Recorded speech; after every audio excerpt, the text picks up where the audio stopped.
going on, guys? My name is Zed and welcome to this video. This is last week I watched number 28, and without any further ado, let's get into it. What happened to you, Bruce? You were the James Bond of superheroes. What turned you into the Unabomber?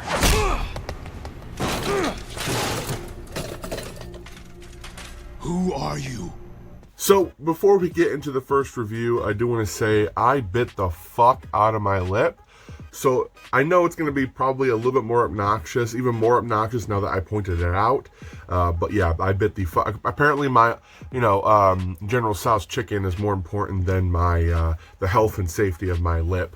So the first movie I watched this week was the Flashpoint Paradox, which, if you don't know, is the first movie in the DC animated universe, and there's about 16 movies now. The last one just came out, Justice League Apocalypse War, just came out recently, and Flashpoint Paradox is the first one. Now, I have seen Flashpoint Paradox, and it's one of my favorites.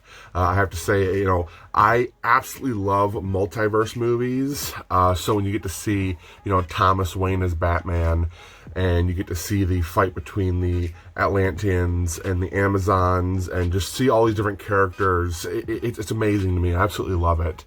And this movie is more or less about how Barry Allen tries to go back in time to save his mother from dying. And in doing so, he basically changes the entire timeline. For the worse, Bruce Wayne is the one that ends up being killed, and his father goes on to become Batman, and his mother, spoiler alert, because of the death of her son, she cracks and she becomes the Joker. And it's just such a fantastic story, very emotional, really well driven with all the different characters and their motives and how they kind of differ from the world we're kind of used to. Batman is a character. He's for injustice. He not for injustice, but he is there to stop injustice from happening. He is the one who will beat down the bad guys, and he has a rule: no killing. Well, Thomas Wayne, his father, in this alternate universe, he will stop at nothing to end your life. He uses guns, he kills people. He is totally he is not above violence. But overall, the Flashpoint Paradox is such a good watch. Highly recommend it. 5 out of 5 stars. What a way to start your anime universe. Why are you here? Why are you here, Kryptonian? And then next up, I watched the newest DC, or one of the newest, they just put out like 3 in a row. One of the newest DC animated movies, Superman, Man of Tomorrow. Wow. When I first saw the animation for this movie, I was a bit put off by it, because I'm so used to, a lot of the DC animated universe movies and how they're drawn and how they're animated. And just recently we had Superman Red Son, which was, very kind of traditional Warner Brothers animation. Not traditional, but the traditional style of the DC animated universe. And this movie was way different. But it's probably my favorite part. The animation was so incredibly well done. The cast was awesome. Alexandria Daddario as Lois Lane. You had Zachary Quintel as Lex Luthor, which was an amazing choice. The man that got to play Superman, I don't remember his name right now, but he was fantastic. Just such a great cast, such great animation. It was a great retelling. When you put my main man, Martian Manhunter, into something, I'm going to absolutely love it. I don't talk enough about Martian Manhunter, but he is in my top 5 favorite superheroes of all time. I absolutely love seeing him in this movie. He was a great character. The villain, Parasite, was awesome. Just overall, I thought it was a really great origin story to the character. And so Man of Tomorrow, I believe I gave 4.5 out of 5 stars. It was awesome. Rusty Day. I'm Ned Niederlander. I'm Dusty Bottoms, and together we're the Three Amigos. So recently I picked up the Three Amigos and I also watched it. It's okay. It's definitely not my sort of comedy. I think Chevy Chase is either hit or miss, and he really misses in this movie. It's such a phoned-in performance. He lacks any character, any enthusiasm, really any likability. He's just kind of there, and they use his name on the poster. But Steve Martin and Martin Short, I love those two performers. I love them together, and I think they did a pretty good job trying to carry the movie. But overall, it was just okay. A couple good jokes here and there, but I would give the Three Amigos 2.5 out of 5 stars.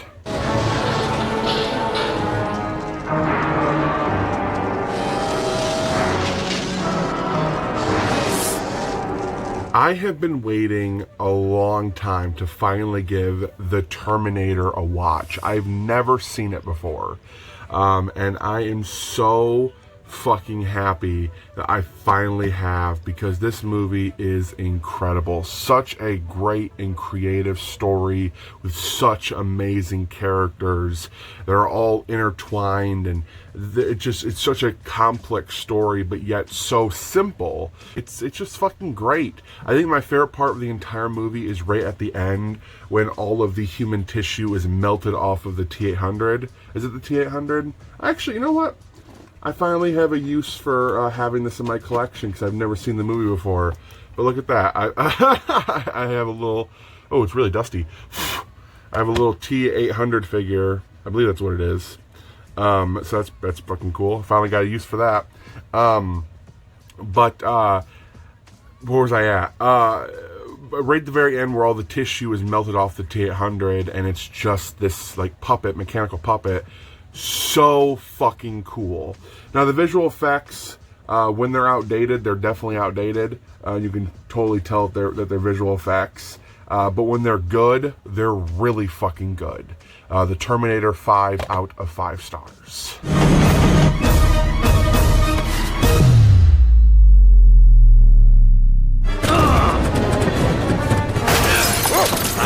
So when my great-grandmother was still alive, we took her as a family to see The Secret Life of Pets. Just a simple animated movie that she could watch and have fun with while she was spending time with her grandchildren.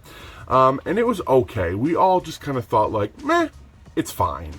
And The Secret Life of Pets 2 came and went, and I didn't really, bother watching it or trying to track it down. But the other morning I was like, you know what? I want something simple to watch while I'm trying to eat some breakfast. So that's what I did. I watched The Secret Life of Pets 2, and I liked it way more than the first one. I thought it had way more character. I thought it had a much more likable, like a more likable story. Like, it was just fun, you know. And Patton Oswalt takes over from Louis C.K. because Louis C.K. can't stop masturbating. So Patton Oswalt was a great choice to take on the role of Max. You have Harrison Ford in there, which was really great. Kevin Hart as Snowball was still funny, and I liked his little story that it was just, all in all, it was just a really fun, cute story. I found myself getting kind of emotionally attached to where the story was going and being like, oh, this is like really good. There's like a whole side plot that kind of turns into the main plot with a snow tiger, a white tiger.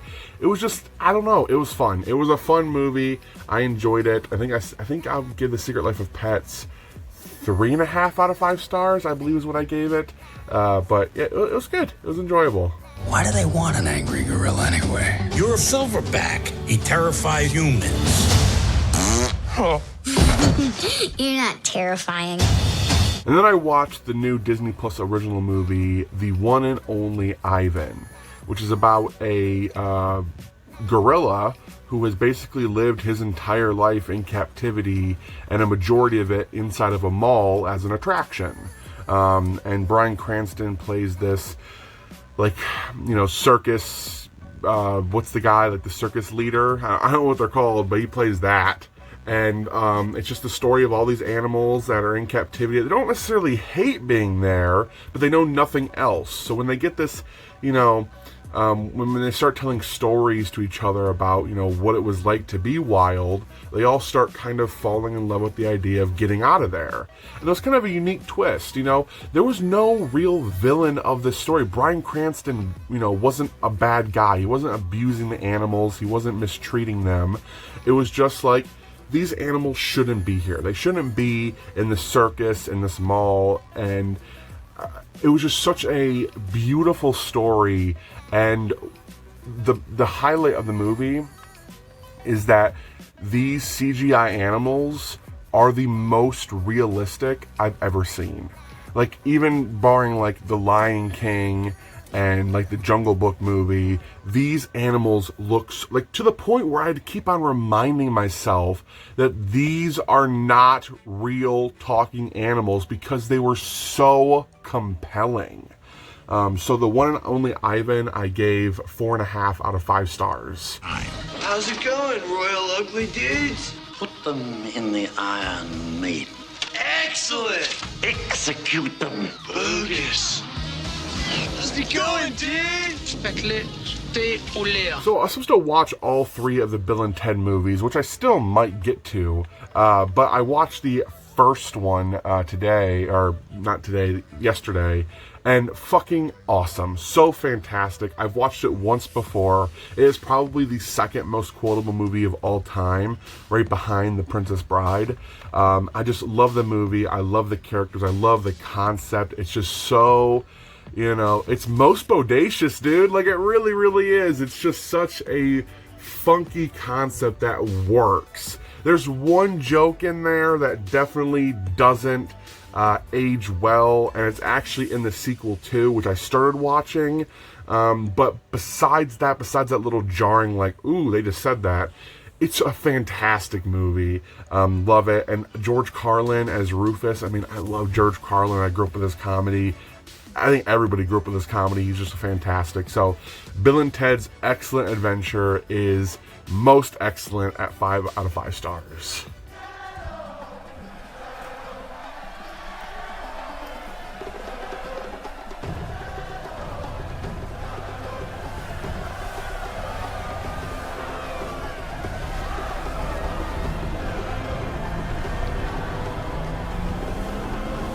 So as I'm recording this, yesterday Chadwick Boseman passed away.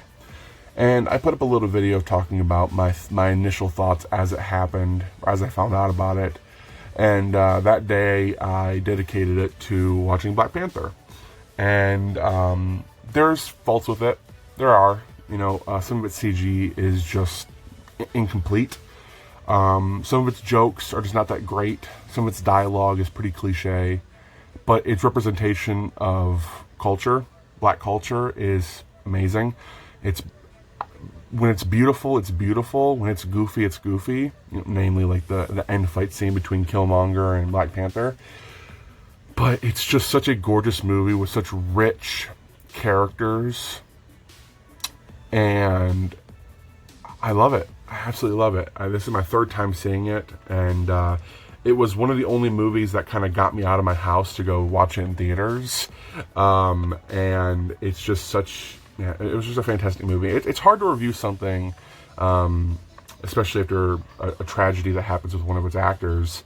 But it really is nothing but love for this movie. I really, really enjoy it. And 5 out of 5 stars. But just because, you know Chadwick Boseman as T'Challa in Black Panther, I definitely recommend going and watching The Five Bloods, which also came out this year. Marshall, you can watch Infinity War, Civil War, Endgame. There's just tons of stuff. 21 Bridges is another one of his most recent movies. And then, you know, when he played Jackie Brown, and sorry, someone just slammed the door. Just go watch his movies and enjoy them, because he really is a fantastic actor, and take this opportunity to learn a little bit about him. All right, and that is it for this week's episode of Last Week I Watched. I have some plans for this series of videos that I might start doing this upcoming week. It's still going to be Last Week I Watched, but I'm thinking about doing much shorter reviews, and maybe just having them be 1 to 2 sentences. Maybe. We'll see. Maybe I will, maybe that will be its own kind of thing, and then I'll still have the longer reviews. But anyways, guys, thank you for watching. I hope you all enjoyed. And until next time, I'll be seeing you later. Peace.